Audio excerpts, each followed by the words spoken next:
The arrest of an American citizen in Atlanta, now being charged with obstruction of justice after investigators say he gave law enforcement what's called a Duress password, which essentially wiped his phone of data when investigators were trying to get some information from it. So today's headlines, family, are quite concerning. A U.S. citizen deleted his phone data.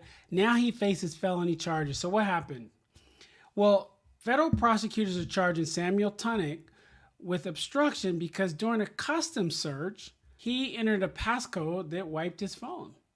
This passcode is a Duress password. So what's the question?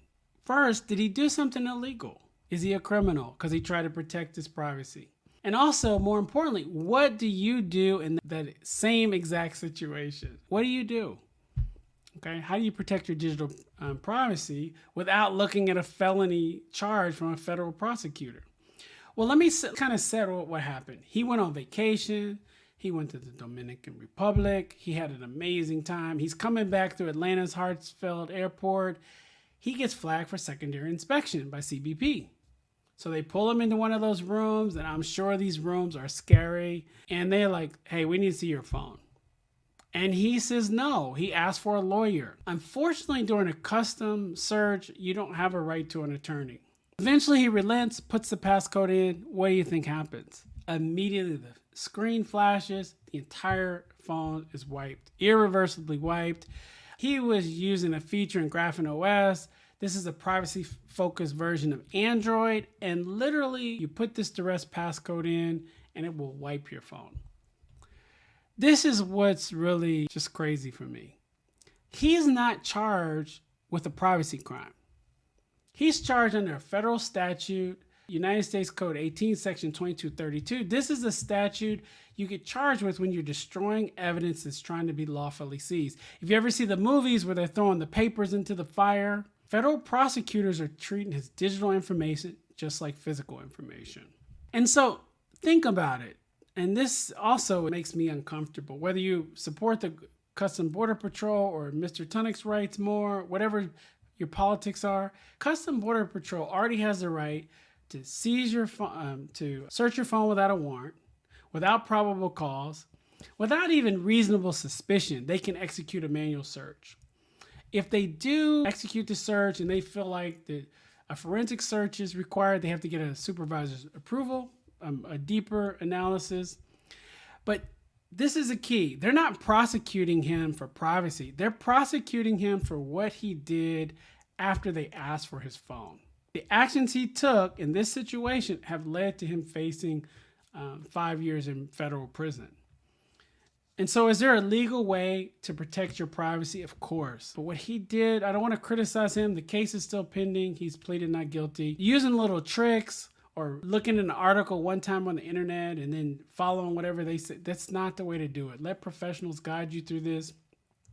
If you're going through Customs and Border Patrol, they ask for your phone.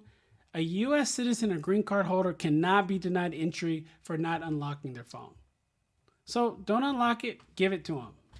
They're going to keep it for several days, maybe even a little longer, but you'll get it back. But this is not illegal.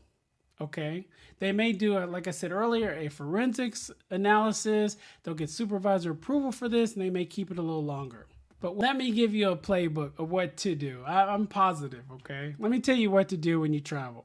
Before you fly, back up all your data. Remove the sensitive data from your phone. If you can travel with a clean phone, that's good. Turn off Face ID, turn off fingerprint unlock, put it in airplane mode so there's no data syncing from the cloud, put it on passcode only. And I want to make a case for something bigger. Use this as a warning, what happened to Mr. Tunnick. In this world we live in, you never know when your phone is going to be seized. What we really want you to do is reset your relationship with tech. Whether you're at McDonald's, you're driving a car and you get stopped, all the surveillance going on, how AI has become so pervasive. Always protect your digital privacy and don't do it at the last minute when it's too late. Be informed and live a digitally free life. I'm proud to be part of an organization called Yours AI, yoursai.ai. We have a pool of experts who will advise you on how to translate all this noise and cyber and AI and make it make sense. But more importantly, we have a guidelines and take you on this journey where you're using tech, but you're reducing all the risk, you're protecting yourself digitally, and the peace of mind that comes with that for you and your family is priceless.